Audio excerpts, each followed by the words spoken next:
अब बात करते हैं नए चीफ जस्टिस से क्या तवक्कुआत होंगी और उनके लिए क्या चैलेंजेस होंगे। कादिर मंदोखेल साहब, एक बड़ा मसला जो हमने देखा, आप इसके ऊपर अपना ओपिनियन दीजिएगा और पार्टी का भी मौक़िफ़ दे सकते हैं, वो अदलिया में मुदाखलत के हवाले से जो इल्ज़ामात लगे वो तारीखी तौर पे हमारे मुल्क में एक बड़ी खबर के तौर पर भी आए और इंटरनेशनली भी इसको देखा गया। अब जो उसके ऊपर चीफ जस्टिस काजी फ़ाइज़ ईसा का एक यही अप्रोच रही कि मेरे दौर में कोई मुदाखलत नहीं होती रही, लेकिन हमने देखा इस्लामाबाद हाई कोर्ट हो या फिर दीगर जजेस की तरफ से, अदालतों की तरफ से भी इस किस्म की शिकायत सामने आई।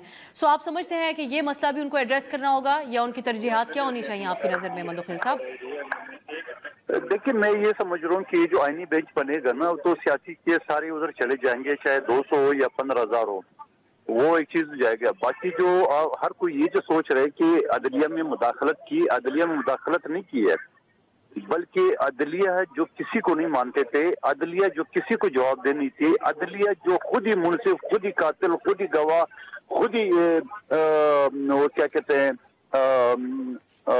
दावेदार, ये वो सारी चीज अपने साथ में रखी। अभी जो हवाले दे रहे हैं बहुत सारे वकील कि वो फलाने केस में ये आई, सुप्रीम कोर्ट ने प्रिंसिपल तय किए। और भाई, सुप्रीम कोर्ट क्यों प्रिंसिपल अपने लिए तय कर सकता है? वो प्रिंसिपल हम तय करेंगे, पार्लियामेंट करेंगे, कानून हम बनाते हैं। जब कानून हम बनाते हैं तो हमारे पास इख्तियार है। मेरी कमेटी में जब ये आते थे सारी ब्यूरोक्रेसी, वो ये कहते थे ये सुप्रीम कोर्ट से, मैं कहा नहीं, हम ये करेंगे, हम ये सुप्रीम कोर्ट हाई कोर्ट वो करेंगे जो हम कानून बना रहे। सवाल ये कि ये सारी चीजें अगर एक चीज साथ हो जाए, मैं ये समझ रहा हूँ कि आपको इनका फायदा नजर आएगा। आपके पास टाइम नहीं कि मैं 1000 मिसालें दे सकता हूँ। एक शख्स सईदुल्लाह को मैंने 28 साल बाद पहली मर्तबा अदालत में पेश करा और 28 साल बाद मैंने उसको जमानत पे रिहा करा है। वो भी इस बात पे फाइल गुमी हुई थी कि जब उसकी फाइल मिल जाए तो कादिर खान मंदोखेल जिम्मेदार होगा इसकी फाइल को, एज ए मेरे जो ट्रस्ट है। एक बच्ची जो एक दिन में बदल गई अस्पताल में, 24 साल केस चलता रहा, डीएनए टेस्ट आगा खान हॉस्पिटल के बावजूद, और जब फैसले का वक्त आया, सारी चीज जब मेरे पास केस आया तो मुझे जज ने बोला कि बच्ची बिल्कुल आपकी जो वालिदैन है वो जेन्युइन है, मगर चूंकि बच्ची बालिग हो चुकी है, 18 साल से ऊपर है, तो ये सवाल क्या बेहतरीन मामलात के अंदर आएगी और किस तरह आएगी सर? ये बेहतरी ऐसी की है कि वो सुप्रीम कोर्ट में जो केसेस है, कोई 200 या 2000 बता रहे हैं, आप देख रहे हैं सुबह ये कि इमरान खान ये किया, इलेक्शन कमीशन ये किया, फलान ये किया। और भाई, जो गरीब लोग जो जमा पूंजी जमा करके वकीला को फीस देते हैं, वो बेचारे तो तरस गए। अभी आपको मैंने मिसाल दी है या नहीं दी है? आप मेरे केस जो मैंने जी आपने भी बताया मंदोखेल साहब, आप हमारे प्रोग्राम में इसका पहले भी हवाला दे चुके हैं। नहीं, मैं आपको और लेकिन आपने साकिब साहब की बात नहीं सुनी शायद आगाज में, जो उनको लोग सवाल पूछ रहे हैं आईनी तरमीम में आम आदमी के लिए क्या है? आम आदमी के वही बता रहा हूँ। मेरा अपना केस मैं आपको बता रहा हूँ। मेरे एक डैमेजेस का केस किया है किसी बैंक के खिलाफ। उन नोटिस हुआ तो नोटिस के बाद मैं पार्लियामेंट में मसरूफ 4 साल 4 महीने बाद वो केस जब लगा और मेरा वकील 2 मिनट के लिए लेट हो गया तो डिसमिस कर दिया। अब सवाल ये है, इसी तरह लोगों के 50-50 साल केसेस चलता रहे। और दूसरा, मेरे एक केस इंक्रोचमेंट का भी कुछ दिन पहले लगा था, उसके बाद अचानक खत्म क्यों हो गया कि जी वो जुडिशियल पॉलिसी। क्या वजह मंदोखेल साहब, ये जो वाकयात जिनका आप जिक्र करते हैं, हुकूमती इत्तेहाद की तरफ से अपनी तकारीर में इनका जिक्र नहीं था। जिक्र ये था कि सियासी हैं जज साहिबान। वैसे मंदोखेल साहब आप बात करते हैं, लेकिन अब मैं इसको आपकी इंडिपेंडेंट राय, बहुत सारी बातों को भी हम समझ रहे होते हैं। दानियाल साहब अगर हमारे साथ है। दानियाल साहब, आप लोगों ने अब बहुत सारा इख्तिलाफ मोल लिया, आईसीजे का इंटरनेशनल रिएक्शन हमने इससे पहले जिक्र किया, HRCP की तरफ से भी कल इसके ऊपर रद्द-ए-अमल आया है। ये आप हमें जरूर बता दें कि आप लोग क्या तवक्को रखते हैं नए चीफ जस्टिस से, उनकी तरजीहात अब आपकी नजर में क्या होनी चाहिए?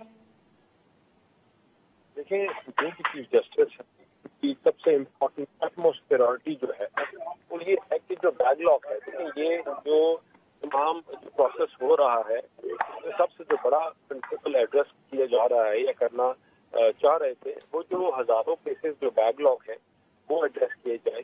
और जो ही आईनी कोर्ट्स बन जाएंगी और जितने भी आईनी मैटर्स उसमें जब जाएंगे तो वो अपने मैटर्स सारे आईनी उसमें चले और ये जो बैकलॉग है जो 30-35 हजार का है उसको एड्रेस करें, लोगों के केसेस को जल्दी हल करें, सुने और speedy and fair and speedy justice दें। ये इसका प्रिंसिपल है, ये इसका मैक्सिम है। और इसी के ऊपर अदालत में जज साहिबान की तरफ से प्रेशराइज करने के या मुदाखलत के जो इल्जामात लगाए गए थे मुबैना, उनको भी आप समझते हैं कि इनको देखना होगा? देखिए, मुदाखलत जो है कि मुदाखलत जो है उसको तो रुकना चाहिए।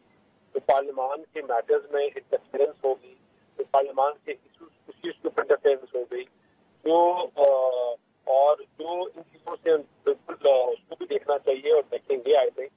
تو دیکھیں آپ کا ملک جو ہے اب اسٹیبلٹی کی طرف جا رہا ہے. یہ اس کو ایک نئی لائف لائن دی ہے کہ میاں شہباز شریف صاحب کی دن رات کی اور ان کی پوری ٹیم کی کاوشوں اور محنت کے بعد we are at the position where we can lead now. تو ہم نے جب یہ فیصلہ کرنا ہے کہ ملک ہم نے کس ٹھیک ہے بیسٹ صاحب. میں اب ثاقب صاحب کی طرف جاتی ہوں. ثاقب صاحب آج کا دن آپ نے اگر آپ مکمل کر پائے ہوں کیونکہ ہم آپ کو دارال صاحب آخر میں صحیح سے سن نہیں پائے. ثاقب صاحب یہ جو جسٹس یحییٰ کہ آج کے دن کے حوالے سے کیا ایکٹیویٹی رہی؟ ہم نے کہیں پر یہ بھی خبریں دیکھی کہ ان کو مبارکباد کا بھی ایک سلسلہ جاری رہا اور کچھ ان کے کریئر کے حوالے سے آپ نظر ڈالیں ان زمینی حقائق کو مد نظر رکھتے ہوئے جو چیلنجز کے طور پہ اس وقت درپیش ہیں. جسٹس یحییٰ آفریدی آج جو ہے وہ تمام ججز کے چیمبرز میں گئے ہیں، خاص طور پر جسٹس منصور اور جسٹس منیب کے چیمبر میں بھی، اور چیف جسٹس قاضی فائیسہ باقی ججز کے چیمبر میں بھی گئے ہیں، ملے ہیں ان سے، سٹاف سے ملے ہیں، رجسٹرار اور جو برانچز ہیں سپریم کورٹ کی ان تمام سے وہ انیشلی جو رپورٹس مانگی گئی ہیں ان سے بریفنگ، اور کل ہی ان سے جو ہے وہ مانگا گیا ہے کہ آپ بریفنگ دیں اس والے سے، بتائیں کہ کون کون سی برانچ کا کیا کام ہے، کیا پینڈنسی، ساری چیزیں جو ہے وہ اٹ مین کہ وہ چیف جسٹس بننے سے پہلے ہی، مطلب ایسے لگ رہا تھا رات کو کہ شاید وہ ریکیوزل یا اس قسم کی سچویشن، لیکن صبح بالکل کلیئر ہو گیا. نارملی وہ کیسز وہ بھی سن رہے تھے، جسٹس منصور بھی بینچ سن رہے تھے اور جسٹس منیب بھی الگ الگ بینچز میں سن رہے تھے. تو 2-3 چیزیں کلیئر ہو گئی. نمبر 1 کہ یہ بھی ریکیوز نہیں کر رہے، نمبر 2 کہ باقی ججز کسی ریزائن وغیرہ آپشن پہ بھی نہیں جا رہے. اس کے علاوہ جو جسٹس یحییٰ آفریدی کے حوالے سے آپ نے، جسٹس یحییٰ آفریدی ہمیشہ انپریڈکٹیبل رہے ہیں کسی بھی ججمنٹ میں، کسی بھی وہ بڑے بینچ میں بیٹھے ہوں. ابھی بھی ریزرو سیٹس میں ان کا ایک الگ سر نوٹ تھا، الگ فیصلہ تھا. اسی طرح 6 ججز کے کیس میں بھی ان کا یہ موقف تھا کہ یہ ہائی کورٹس کے پاس جو ہے وہ توہین عدالت کی پاورز ہیں تو وہ خود کر سکتے تھے. ہمیں ایڈمنسٹریٹو سائڈ پہ دیکھنا چاہیے، ہمیں جوڈیشل سائڈ پہ نہیں دیکھنا چاہیے. اسی طرح اور بھی ملٹری کورٹس پہ بھی ان کا اختلاف تھا، ملٹری کورٹس پہ بھی ان کا اختلاف تھا. پھر 90 روز کے جو الیکشنز تھے اس وقت بھی معاملہ انہوں نے کہا تھا کہ ہائی کورٹس پہلے دیکھیں اور پھر جو ہے ہم دیکھیں گے. تو وہ اپنا ایک یونیک ان کا سٹائل بھی ہے اور جو فیصلہ بھی ہوتا ہے یونیک ہوتا ہے. اور ہمیشہ سے جو کورٹ رپورٹرز کی رائے ہوتی ہے ان کے حوالے سے وہ یہی کہ وہ ایک الگ تھلگ مائنڈ دیں گے. اگر آپ کسی کی آبزرویشن پہ، ریمارکس پہ، جو فیس ایکسپریشن ہے اس پہ جا کر جو کورٹ رپورٹر نے اسیس کر رہے ہوتے ہیں کہ یہ کس طرف جا سکتے ہیں، ان کے سوالات کیا ہیں. لیکن جیسے یحییٰ آفریدی واحد ہیں، ان کا بالکل اب اسیس نہیں کر سکتے. بے شک وہ ایک طرف کے سوالات کر رہے ہوں گے، ہو سکتا ہے فیصلہ ان کا دوسری طرف کا آ جائے. تو اور بڑے جو ہے وہ انڈیپینڈنٹ بھی ہیں، غیر جانبدار ہیں، کسی قسم کی کنٹروورسی میں نہیں رہے. یہ بھی بتایا گیا ہے کہ وہ ٹی وی وغیرہ بھی نہیں دیکھتے، اس سے بھی دور ہے. یہ ایک اچھی بات ہے، یہ بہت ہی پازیٹیو ہے. وگرنہ تو ابھی چیف جسٹس قاضی فائیسہ صاحب جو ہے وہ یوٹیوبرز اور پتہ نہیں اس میں یوٹیوبرز ایک ٹاپک آف ڈسکشن آج کل بنے ہوئے ہیں. ہم ایک بریک کی طرف جاتے ہیں.